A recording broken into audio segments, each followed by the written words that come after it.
Music. Yeah.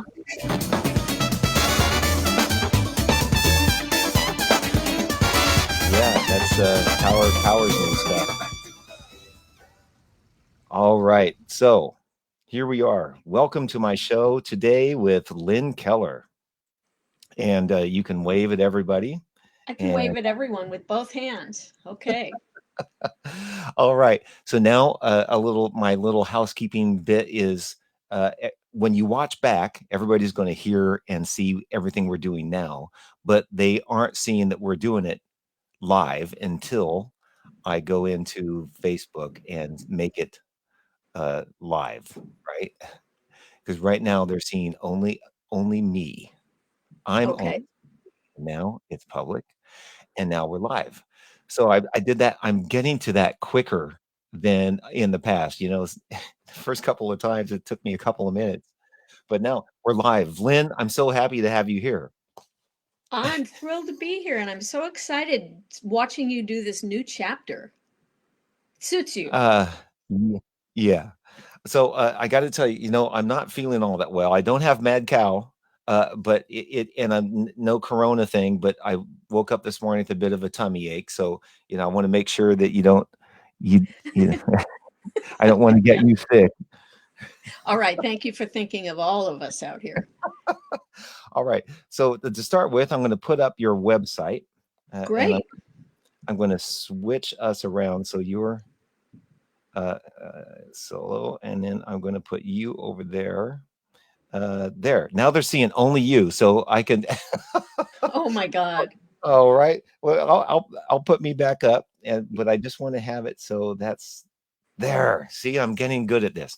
All right. Great. So I have to say, it's been a while, really, since we've talked. Yeah. But as we just before we went live, and remembering the pictures you sent me to post, um, Yeah. or to show, and I'll do that while we're talking, uh, because this was what 40 years ago. 1980.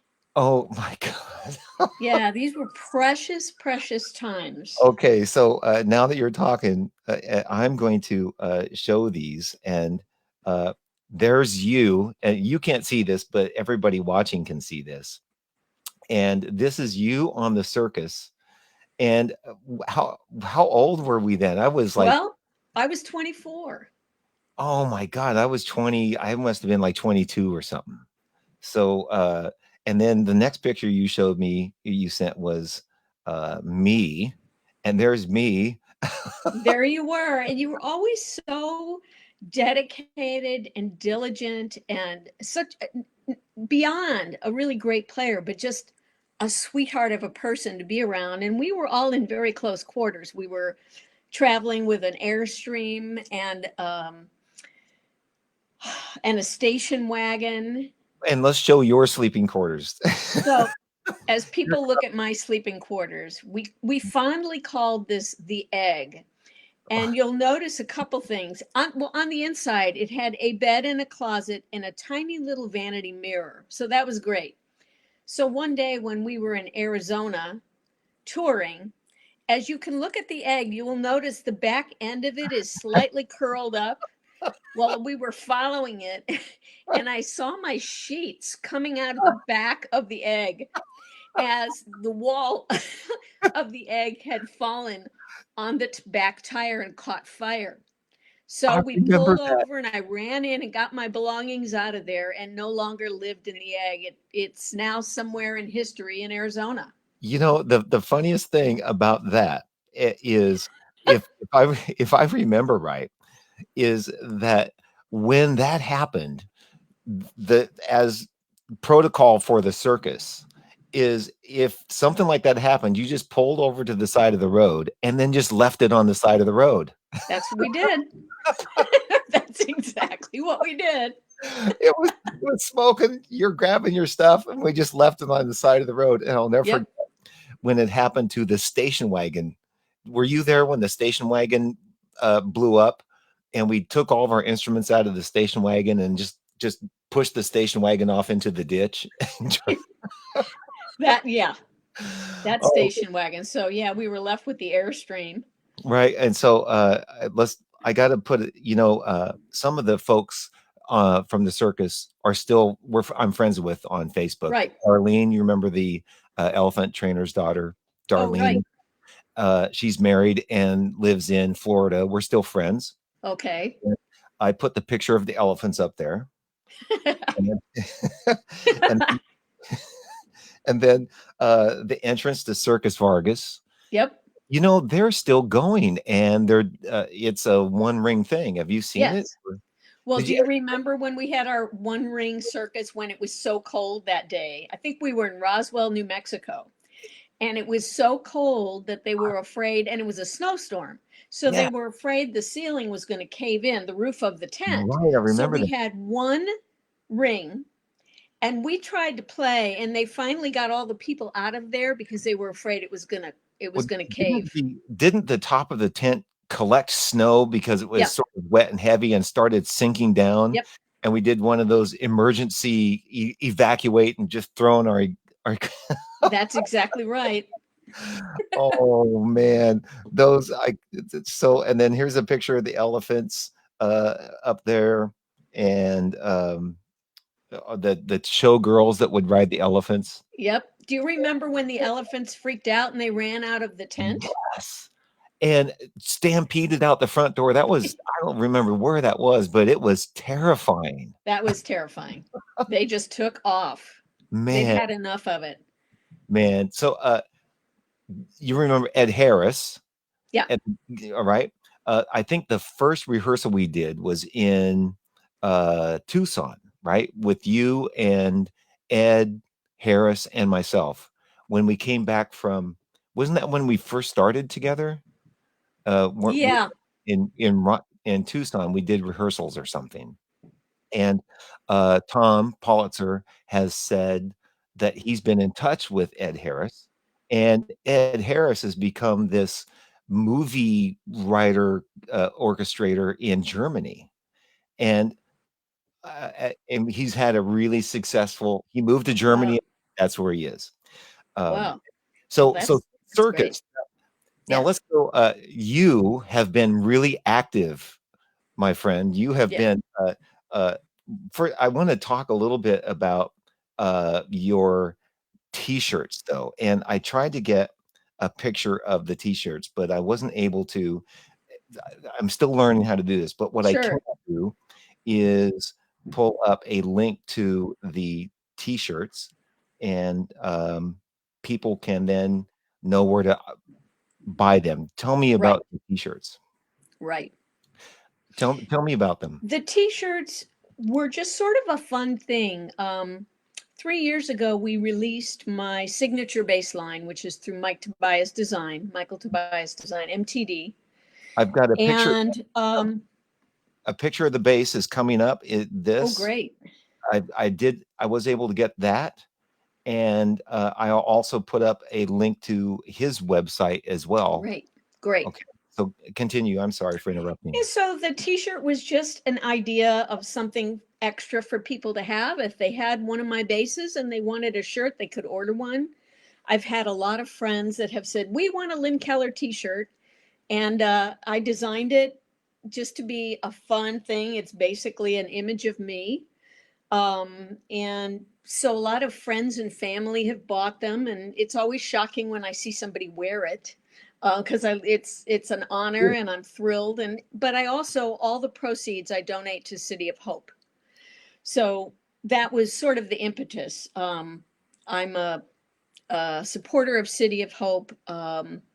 My father has a brick in the wall there as an honorary brick to him, his memory. And so all the profits go to City of Hope.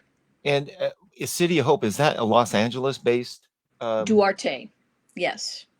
and what do the proceeds go to? Cancer research. Mhm. I don't designate where I want it to go. It's to whatever they need funds for cancer research, Mhm. treatments. It'd be nice to find a cure for cancer in our lifetime. Yeah. Yeah, absolutely. Yeah. Okay, so you're and then tell me about your signature base. That looks beautiful. Well, Michael Tobias and I have a long, long and lovely history. Many, many years ago, I went to Michael. I said, you know what? I really need a bass that's more my size. I'm like 4'11" You're plus you're a not little bit. you're not you're tiny. And it's just every other bass is just huge and uncomfortable. And so one day, so he made me a bass years ago and he called me and he said, I got good news and I got bad news. I said, what's the good news? He said, the bass is done. I said, what's the bad news? He goes, you're not going to want it. I put an 8-pound bridge on it. It's way too heavy. Forget it. So turned out Jerry Watts ended up getting that bass, although I don't think he has it Very anymore, but wide. it was a headless. It was fun. So a lot of years went by. And then in 2004, I asked Michael to make me a 5-string. Um, I had just gotten hired on a theater tour. It was a 5-string book. Mhm. And so he made me a gorgeous 5-string. And within some weeks, he sent me a bass. It just showed up at my door. And it was a 32 inch. It's a full 2 octaves, but it's 32 inch. Most basses are 34 to 36 in terms Mhm. of neck length. And it's got a smaller body. The neck is narrower. The string spacing is narrower. And I fell in love with it. And then he made me another one. And Wow. then some years went on, and he and his son are now doing the business together. And he and Daniel decided it was time for me to have a signature line, for which I'm eternally grateful. Now if they So the bases have my signature on the headstock, Mhm. and they're all made by hand, one at a time. Wow. So Yeah. if somebody goes to, the website I put up there, Yes. mtdbase.com, Yes. and find your signature base there. Yes. Now, are all of them smaller? Uh, Yes. because there's a lot of people that aren't big people, Right. and, to have it custom made to fit you would be it's a brilliant Right. The thing about them is you can customize the woods, Mm, and all woods have different sounds. So depending on what sonic treatment you want, you can choose the woods. mm. Otherwise, the bases are all the same size. Um, they're absolutely fantastic. The sound is amazing, and the low end, the low B string is fantastic. The recording quality of the bass is phenomenal. I can't say enough about it, but I've used it on cast albums. I've used it in every scenario since 2004, and the bass gets raves. People love it. It got a Mm. perfect review from Bass Player Magazine. You know, you sent a link to that, and now I can't I haven't learned how to be able to pull that up on yet, but I will get to that point, but Okay. it would be great. Everybody can if they wanted to go to your website, they could find links to those things, right, off on your website. I believe so. Oh, you're just reminding me I need to update my website. I believe it's on there. Yeah. Okay, so, let me ask you, my youngest daughter, Uh who's huh. 14 now, she's 14, gonna be fit she reminded me I'm gonna be 15, she's no longer 14, she's gonna be Right. 15 now. Uh, Right. I remember this when she was 2, and her and I were sitting on a sofa up in Mountain View, and I was watching American Idol, and I think I texted you like, "Lynn, Yeah. is that you?" "Yes, that's me." I'm like, "You're on American Idol." And I Yeah. and I held her and I'm like, "I know that girl. I know her." Yeah, that was pretty awesome. I played on Hollywood Week. That was 2007. Yeah. Now, so And you had that bass then? Were you playing yes, yes, I was playing my bass line. It wasn't a line at that time, it was my Yeah, bass, but yeah. yes, that's the one I was playing.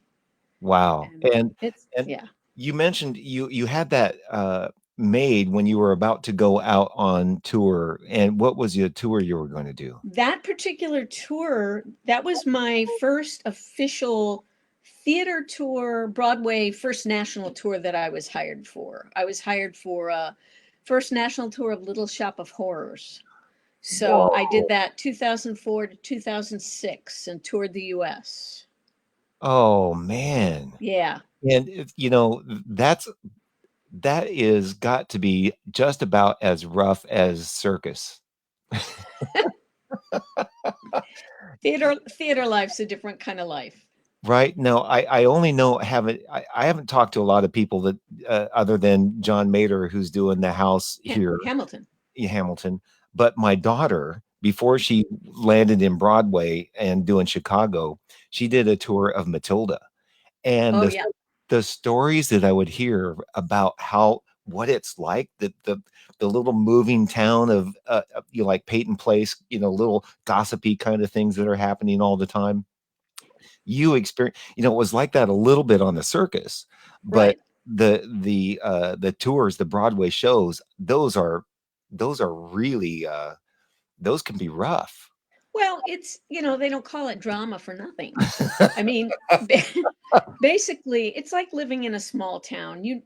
Right, You're kind of around everybody. Some tours, the actors and musicians hang, and it's one big happy family, and other tours, people kind of keep to themselves. Every tour is different. Every dynamic is different. right.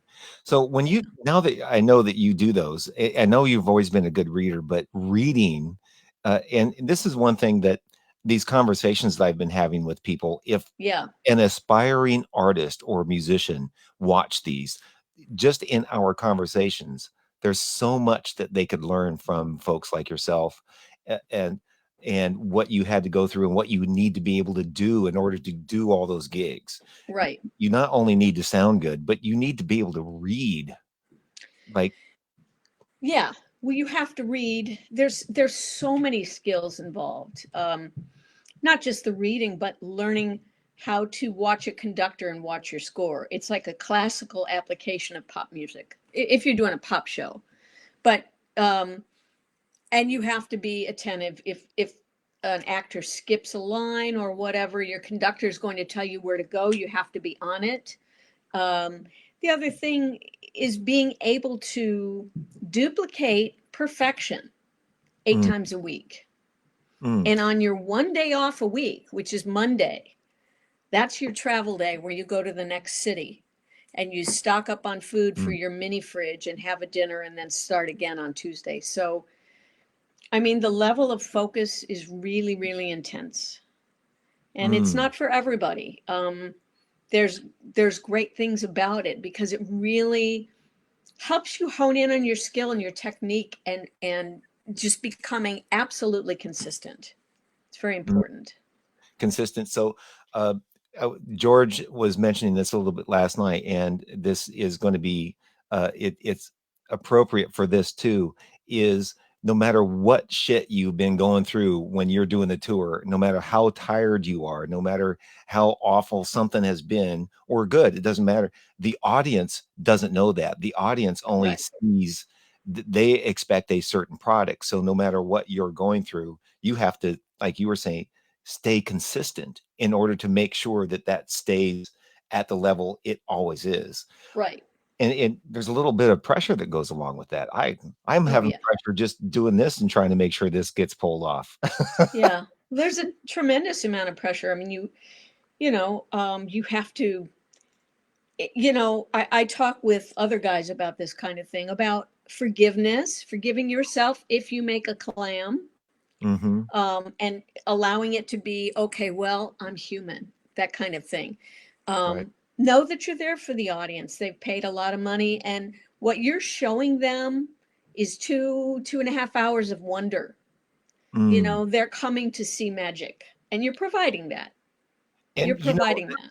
I'm glad that you say that because a lot of times as musicians, we sit there and we're doing it like on the circus, for example. We get tired and we're like, "Ah, man, I can't believe all these people are coming here," and we sort of forget why we're doing it. You know, we're making Right. a living and providing them with something. To them, it's magic, and Right. we don't necessarily feel it sometimes. And I'm guilty of that a lot when I was playing. Well, I don't play anymore, but uh, you know, I'm there to I'm for them, not me. Right. Yeah. Your job is to help people feel something special.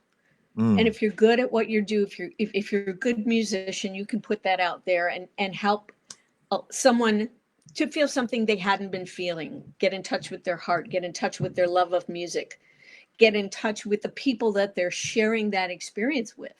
I mm, mean, it's a whole lot of things. And I mean, you're doing that when you're on stage. You're doing it in the pit. I just finished 3 weeks at the Dolby Theater. I was doing Escape to Margaritaville. I And the was cool thing about that gig is the band was on stage.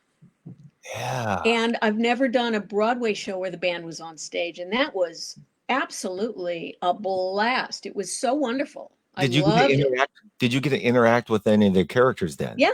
And you had to be in costume and all that sort of Yeah, I thing? had to wear my, it was Jimmy Buffett musical, and I wore my, Hawaiian shirt, but the actors would come up and, engage with me, and there were some little shticks. They said, "Hey, we're going to look at you at this section.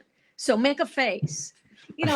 And really it kept it fresh. It was not boring. It was really fun. It Yeah, was really fun.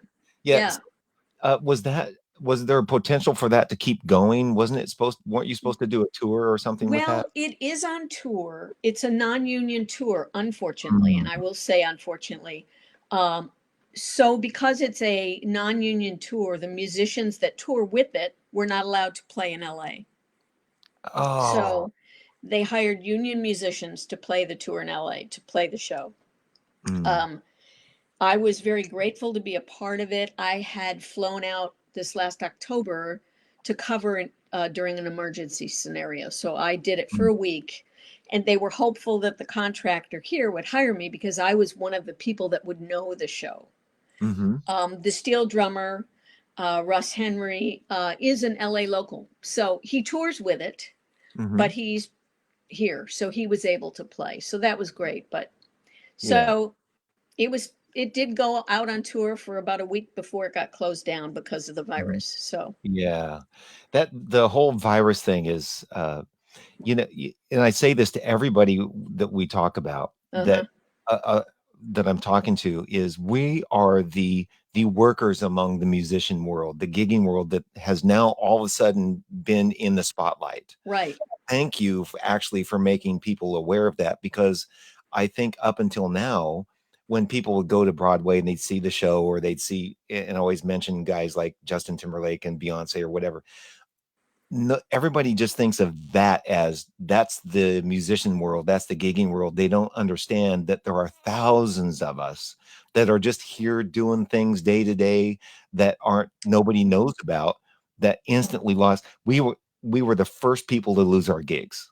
Absolutely. Everything stopped. And all of the live music performances stopped first. And more than likely, we will be the last people to come back on board, working again. That's right.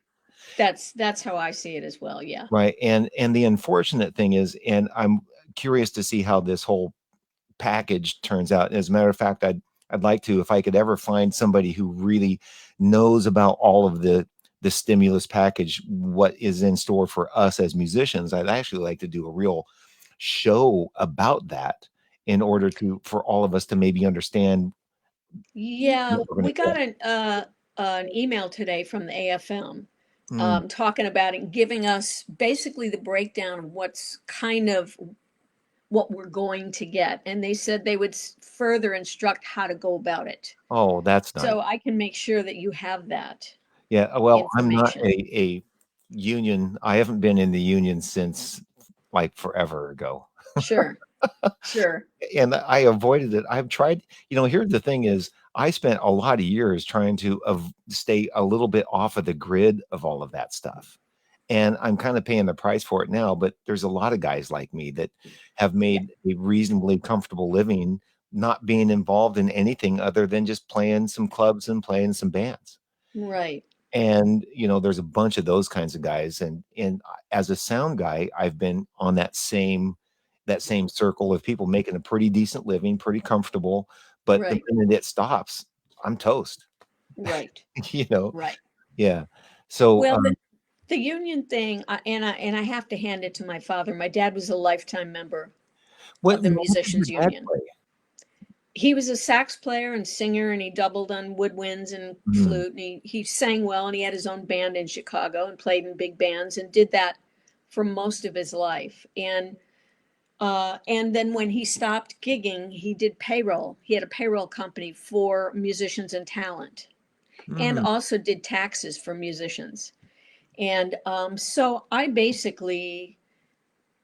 I grew up in the union. I grew up around it. So for me, it was a natural no brainer, to join the union. And Right. it's funny, I'm a lifetime member, but you have to be 65 to Oh, actually be a lifetime member. So I got a little while to go, not much, but a little while. So, you know, it was a awakening for me when I saw the stores will be open an hour early for seniors. And they're like, "Oh, that's nice that old people can go early." And then they said 60 and up. And I'm like, "Oh shit, that's me." Come on. I'm, I'm not really. Oh, okay. I guess I really am. I really am that old. It is, I think, as musicians, we never really grow up. We never really think of ourselves as old. You know, no. to this day, if I would go play a gig right now and walk in and look at the audience and saw people with gray hair, I'd go like, "Oh shit, a bunch of old people." I would still, I would still I love that. think that. I love that. Oh man. Anyway, so I think being part of all of this and music and everything, I think it keeps us younger and a younger. Um, whether it doesn't matter what our bodies are going through mentally and emotionally, we stay young. Yeah. I believe. Yeah. Yeah. So tell me, what other touring gigs have you done between the Little Shop of Horrors, which I mean, that's a pretty fun. Yeah. And between then and, Margaritaville, uh Well, then, right after Little Shop of Horrors, I got asked to do all the readings for Sister Act.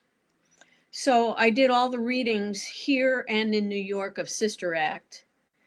And it was, we premiered it at the Pasadena Playhouse. And Mhm. then we went and did it in Atlanta for a month, which was really awesome. Um, But when it went on Broadway, they decided they really wanted the upright double. And I don't play Mhm. upright, so they wanted the Mhm. official double. Well, then when it Mhm. was going out on tour, they called me right away. And it's been great because Alan Menken has been in my corner for a very long time. When he's needed some pop players, they've contacted me, and I'm always grateful about that. You know, having Alan Menken as a buddy, I whoa. can't say he's a buddy, Well, but I can say that still. he's been an advocate and he's been wonderful about hiring me on 3 different shows. After I did Sister Act for about a year and a half, and I had to leave because some family issues. Mm. Um, then I got hired shortly after that. Well, I did the tour of Sister Act for like a year and a half, and then I started doing readings and whatnot of a show called Leap of Faith, and we opened at the Amundsen, and then it Mhm. closed and nothing happened, and then it was going to open on Broadway. This was, oh gosh, actually Leap of Faith was before Sister Act. See, I'm getting it all mixed up, but anyways, they asked me to come to New York, so I went to New York. I rented out my condo, and Mhm. I went to New York and played the opening of Leap of Faith on Broadway, and we did the cast album, blah blah, but it closed within 6 weeks. Oh. And that was, and it was funny because there was a fundraiser going on the other day for the Actors Fund. Rosie O'Donnell was hosting it, and Mhm. Alan Menken was sitting and playing from his room, and I looked at him playing, and right there is Leap of Faith, a framed poster. And I Oh, thought, man, that's awesome. man. I was a part of that. Yeah. So um, yeah. So, and then I just came back from 2 years on the road with School of Rock Oh, what a great show that is. and got to meet Andrew Lloyd Webber, and he was lovely. Yeah. Um, and I just had amazing connections with some of the brightest young people, great musicians. It was just a really wonderful couple of years doing that. And I came back in June. That sounds so fun. I gotta tell you that I never really had any kind of fascination about Broadway. I've always Yeah, thought of it, it's kind of there until my daughter started working in theaters and then got, especially when she got the job being front of house for Chicago, the musical. right. And I went and watched, and when I first went to visit her, she took me to see, um, the Gloria Estefan, On Your Feet. Oh, on your feet. Yeah. Yeah, so she took me to see it, and then she said, "After the show, I'm gonna introduce you to the front of house person. I wanna introduce you to the A2." We walked out on stage, and everybody's, "Oh, hi, Michaela." Everybody knew her, and all of us when I started seeing all the stuff they do and the musicians, and they showed me the drum set that's in a little booth, and what they do, and then Michaela took me to one of the shows and what the A2 does and miking everybody up. I got this Right. whole fascination for what it takes to put on a Broadway show and to be Yeah. a musician in it. It's really fascinating, and it's not easy. Yeah. No, it's not. I will never, I will never say it's like an easy gig. No, it's not. It's really hard work, and it is rewarding on many levels. I've certainly had a great career playing with a lot of artists and been on big stages and arenas, and you know that's probably always going to be my main love and my preference. But I'm also really grateful that I'm able to do the theater, so that I'm able to break it up. Not every artist keeps working beyond a certain point. Right, So right. Did you think you were going to end up I mean, when you first started playing bass, when I met you, your career aspirations as a bass player, was it to do Broadway? Was it to do, pop? Was it to do jazz? What was it? it was to do pop. It was to do pop. I never expected I'd end up doing Broadway stuff ever. That just fell in my lap. So that was unexpected. I mean, prior to that, I had all those years between what sort of catapulted me out of Texas was when Olita Adams hired me, and I was with her for about a The year, and Adams. then I moved to LA, and then one thing led to another, and I ended up touring with the original Fifth Dimension, a reunion tour, and eventually got hired with Rita Coolidge and Diana Ross and Nell Carter, and I was with them all sort of at the same time ish. And they were all really kind about letting me off dates to go with the other. So I was with Diana Ross for about 10 years and Rita Coolidge as her player and also her music director eventually, but I was with her about 14 years. Wow. Nell Carter, I was her music director as well. Um, I toured with Michelle Schacht, 1993. So I've done Holy a lot of stuff and been, very blessed to work at, through all of this. the Yeah. yeah, the Rita Coolidge and, Diana Ross, Yeah. from a player standpoint, are 2 those are a couple of pretty cool gigs. Yeah. I'm thinking of from my point of view. Yeah. It would have been really cool. Yeah. And so so you've had a really wonderful career. I mean, listening to all of that, oh, man. And did you Yeah. ever think that that's where you would end up? Not really. I mean, I don't think I really had any expectation. What I had is a lot of love and a lot of passion. Mm, And it just kept leading me from one point to the next. I didn't, I had aspirations, I mean, I remember hearing Rita Coolidge music when I was in high school and thinking, oh, I really like her. I remember once playing with Thelma Houston, and Don't Leave Me This Way was one of my favorite songs. And then I got to play it with her one time, and I was over the mm, moon.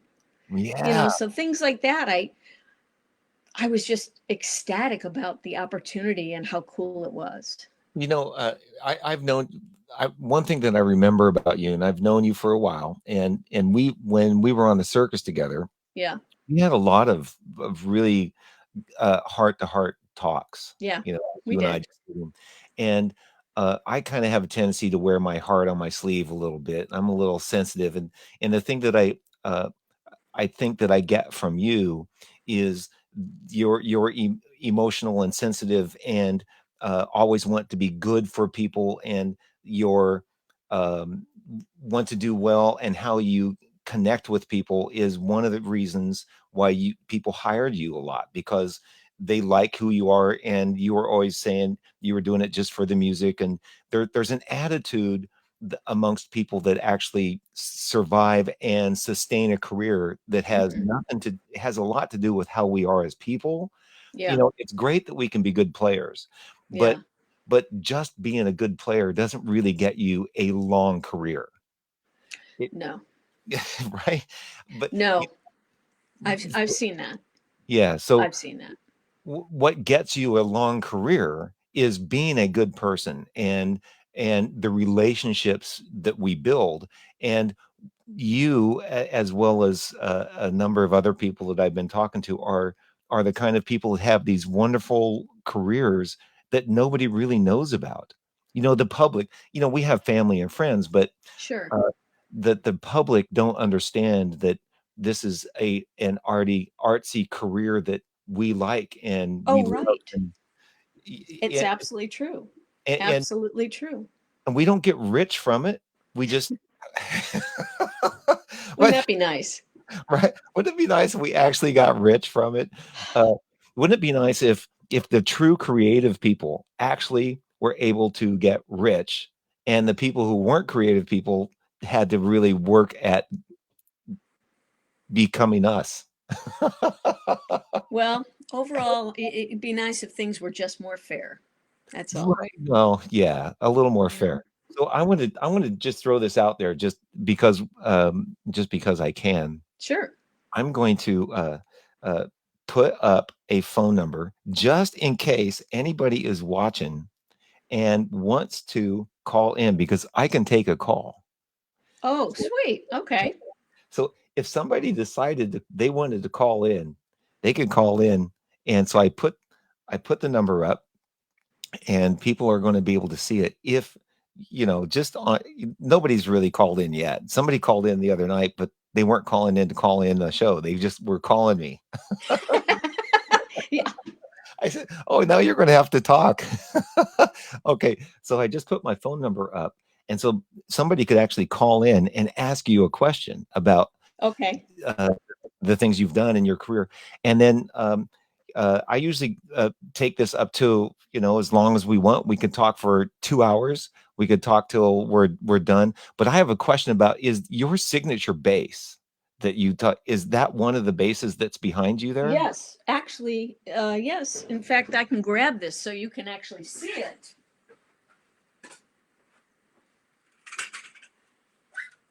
But this is my bass that I have, and I've played this with you back when we Really? were doing that little hang, it seems like.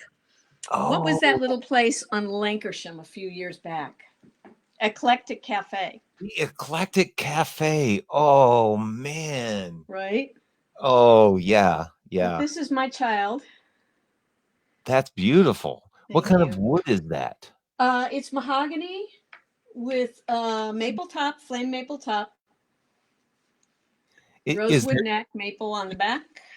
Do you have anything you could plug it into and plunk a few notes out of? Oh my gosh. Well, I could make that happen. Yeah, sure. I Yeah, made yeah, yeah. last night at the end of the interview, I finally got George. I talked him into playing oh my God, I even forgot the name of the flute. He was telling me about this flute, but I also learned that he played harmonica, so he picked up harmonica and play. So um, Ah, and can you hear I anything? can't.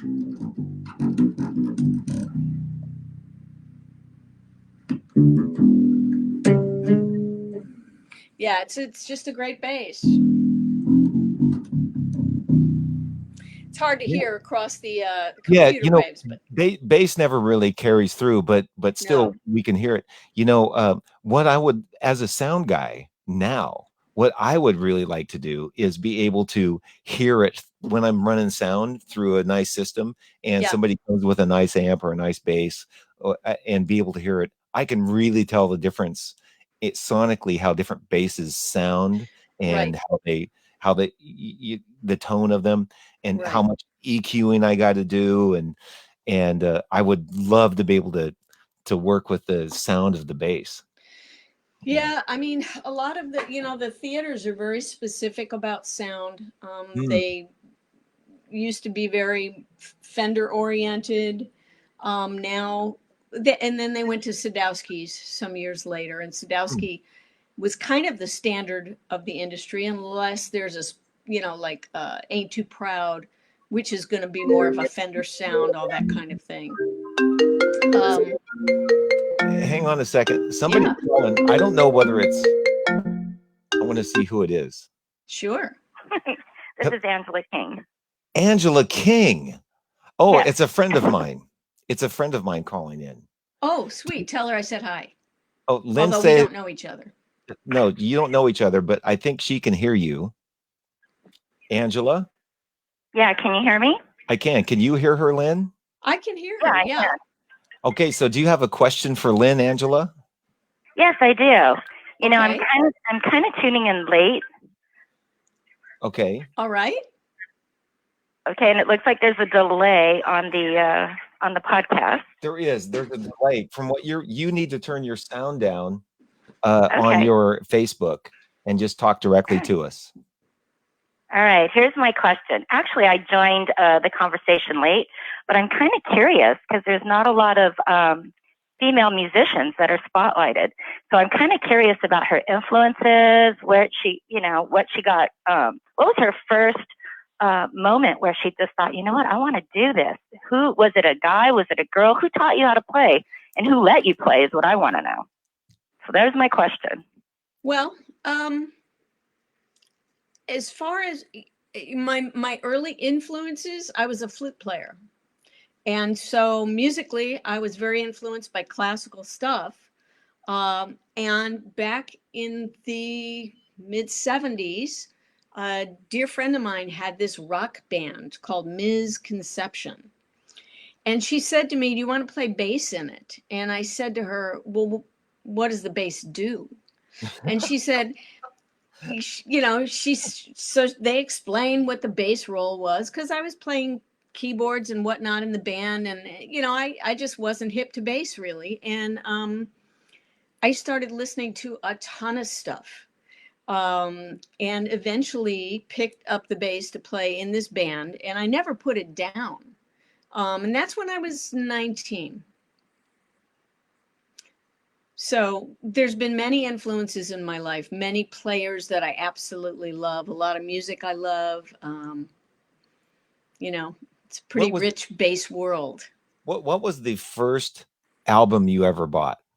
Listened to as for bass. Oh, for bass, it might have been the Brecker Brothers with Will Lee. Will Lee, yes. Yeah. Yes. Yeah. Yeah. I was a big fan of Will Lee. Still am. Yeah. Yeah, he's a great player. Um, Angela, do you have another question? Let me see. Okay, if you could play with anybody today, who would you like to be on stage with?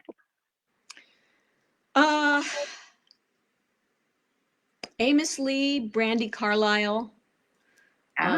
Those would be my two big choices. Ray LaMontagne would be my third choice. I love Americana, and I've gotten real clear that's where my heart is at. Even though I'm not doing it, that is where my heart's at. So, Angela, I'm going to hang up the phone, and in case somebody else wants to call in, thank you for calling. All right, thank you. Thanks, Angela. All right, bye. Bye. That was I cool. love that. That was cool. That was really neat. So, the good news is somebody is watching. I'm thrilled. I am just thrilled. And it is true. So far, the main people that I've just started going down the list and calling people, and I've been thinking about you. But the only other female musicians that I want to make sure I reach out to are friends of yours, Julie Homey, and Tish Diaz.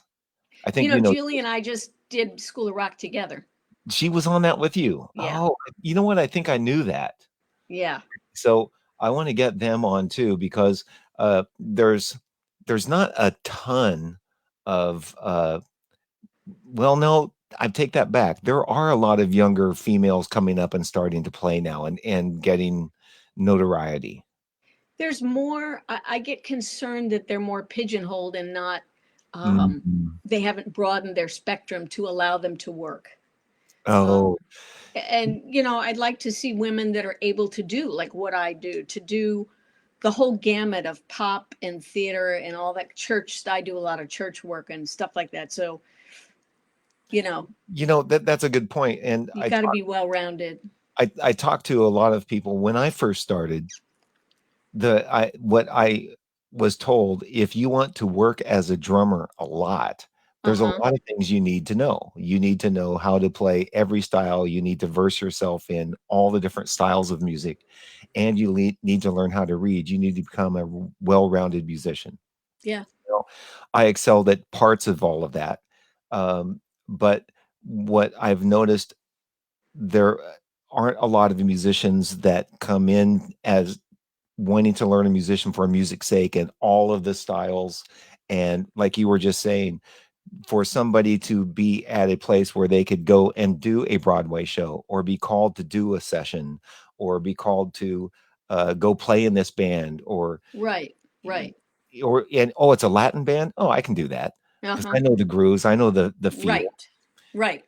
And a lot of people don't take time to learn that. They get in a band and okay, that's all they learn. Right. And I'm not. I think there are a group of younger players starting to come up a little bit, but there was certainly a stretch of time where it didn't seem like people were really wanting to learn music for music being that well-rounded like you were describing, Right. Right. especially girls, young girls. Yeah. It's important. It's You know, important. um, do you know Wayne Bergeron? Yeah. Yeah, most of us do. So this Yeah. is a funny story. I'm going to try to have him on, and then um, my neighbor across the street has a young daughter that's my daughter's age, and they were bragging to me one day about how she was in this band and got to go meet this really famous guy, Wayne Bergeron. I go, oh yeah, they have no idea who that, and I go, oh yeah, Wayne. Yeah. I'll call him and ask him about it. And they Oh, looked that's so funny. and they looked at me like, "Huh? You know Wayne?" Yeah. Yeah, yeah, I know Wayne. So anyway, that's just a funny story. But she is trying to learn and grow up and learn all the instruments. And I think that has been. Oh, I'm sorry. I'm doing all kinds of. I'm making changes on the screen here. There we go. Um, so now they're seeing both of us again. I'd Oh, been great. focused on Okay. you, and now I put my face back up there, and people are like, Great. no, no, no more Jeff. Great. I love Oh, it. oh man. All right. So now the we'll begin to wrap this up, but my questions now are a little bit off of the music because now Yeah. the home that you live in now, do you own this home? Is Yeah. this one that you bought? It's Yeah, this is my condo. And actually, on Facebook yesterday, I posted all these pictures from my patio because I just have this slice of heaven. I saw those photos. They were fantastic. That's why I Yeah. wanted to ask you. So, you've made that your little world and your little escape, and how do you feel like you're gonna fare through all of this junk we're going through, and where we You headed with know, all I this? honestly, I don't know. All my immediate gigs have been canceled. I have a show I'm supposed to be doing the middle of June to the middle of July in Denver, and another show up in Sonoma in August, and I have no idea. I've had So it's a waiting game right now, and I think it's just about being patient because there's nothing we can do. I mean, no. people are putting their music up on Facebook and all that, and if you're into that, great. For me, I'm happy to be home. I'm doing the things I can't do when I'm on the road, which are cooking. I've got an Instapot, which which I Right. love. I've got my ab machine right here. I've got my weights here, and I've been walking a couple miles a day. And Nice. so I'm just trying to actually use it as an opportunity to do the things that I put off. Mm, Why not? Why not jump into it now? So I'm reading some stuff on learning Ableton and, you yeah. know, a couple new little softwares. So yeah. Yeah, that's I for a minute I was starting to learn Ableton, and I brought out a little keyboard, and I was trying to, oh, maybe I'll try to get my keyboard chops, because I at one time I was taking some piano lessons, and I'll try to get that together. And then after I had my emotional breakdown, I said, no, I'm not going to take the time to learn anything. I need to do something that I can do right now. And Yeah. that's how I started doing this. Well, this is good. And I think this is perfect for you. I mean, you do love to write and talk about your feelings and what you're Mm. going through. And you're somebody that has a lot of personal epiphanies, which is great because, you know, the fact that you share them with all of us, it's helpful. It's nice Well, to read and it's honest. yeah, I think sometimes it annoys people, and some because it is a social platform. But I've parented this way. I just let everybody know, way back when I first stopped drinking, and I was talking to a guy about how to live my life, and he said, "Just always put your cards on the table so nobody has to guess, and you'll be fine. It's a Just good point. just tell the truth. Just put them all out there, and then nobody Yep. will ever have a guess." And I've pretty much always been that way. And and when I was talking with the photographer Pat Johnson, he goes, "Yeah, my friends know me. Fuck, I tell them to go blow me. They know that's how I am." And it was funny, but that's how Pat is. And he goes, Yeah. People know me, and they know that's how I am, and we get along great. And I think that's sort of where I come from, and what I've always appreciated about you, and even though we don't talk a lot, is Yeah. you can identify with that. And the a couple of years back when you came over and sat and Yeah. talked, we had a really good conversation, and way back when first getting to know each other, it Yep. doesn't take long to have a good deep conversation with you, Lynn. Right. This has been really great. Yeah. So Really great. we're almost right at that time, and I can close it out. And I have a little thing that I do, just the way I start. And first I say thank you, Lynn, for coming on and sharing all the stuff that you did. And I'm so honored to know you and all of the things that you actually have done.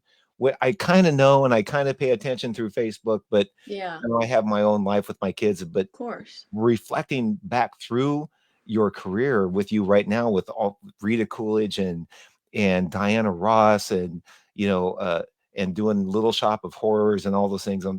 Whoa, Pretty good. man. Right now, I am working with Jackie DeShannon, by the way. Oh, So yeah, I saw that she's picture. still she's still wonderful, doing great. You know, there's a guy that I've been doing, helping him. He has all these old doo-wop bands and these little old school shows, and he puts together these pop shows, and he had one in June coming up, and he had mentioned trying to get Jackie DeShannon on a couple of times. And isn't what I'm trying to remember her songs. What were her hits back in the Put a 60s, little right? love in your heart Yeah, yeah, is yeah. the what she wrote. That's her biggest hit. And then Um, that was in the 60s, right? and what the world needs now. Yeah. Hmm. Hmm. Mhm. Yeah. Yeah, She so also wrote Betty Davis Eyes, believe it or not. really? Yeah. Yep. Wow. So That she was supposed to be honored in Nashville this month, but because of the virus, it was all canceled. But Yeah. What a man, what a she'll go dr back. She'll go back, and it'll be rescheduled. But she's a yeah. dear, and I'm really grateful to have the opportunity to call her my friend. And she doesn't perform much, but she's quite vital and funny and just interesting, and she's great. Yeah, so, this guy has this, company called Affordable Music Productions, and he's done, Little Anthony and the Imperials Oh and yeah, some groups like that, and the yeah. Four Preps and some of those bands. And, I'm gonna mention to him on one of his shows to try to get Jackie DeShannon, because then I'd be able to work with you. That would And be I great. I usually do monitors and bring all the I would background. love it. I would love it. Okay. Lynn, thank you again. I'm gonna take us out with a little bit more All Tower of right. Power, which, is always, fun. And Love you, then my dear friend. You stay well. all right. See you. Thanks, Lynn. All right. Take care. Oh, wait. I don't want this song. Hold on. We gotta have this. There Oh we go. yeah. There we All go. right. All right. Thanks, Lynn. Take care, Jeff. Bye.